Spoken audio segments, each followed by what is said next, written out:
Hi, welcome to Maree. My name's Sue. Today I'm going to share how to make a healthy applesauce without any sugar. I've got 4 apples here. I've got Granny Smiths today. You can do it with any type of apple, whatever your favourite apple is or whatever you've got in season. First, we need to start peeling them and chopping them and removing the core. If you don't want to peel them, if you're happy to have the extra fibre and have the skin on, feel free to just leave the skin on or wash them, leave the skin on and chop them up. I find the green apples, the skin's a bit tough, so I always peel it, but it's a preference.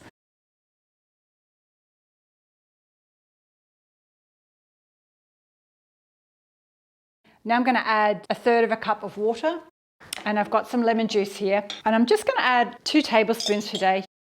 That just stops them going brown. I know I love the tanginess of lemon, but if you don't like lemon, leave that out. Now I'm just going to pop this behind me, and I'm going to boil this until it gets to like a gentle bubbly boil with the lid on. It's about 7 on my induction hob for about 7 minutes. So that's bubbling away nicely. I often know when it's ready to reduce the temperature because the lid starts bumping off. You can stir it now if you like. Reduced it to 4, and I'm going to cook it for another 23 minutes.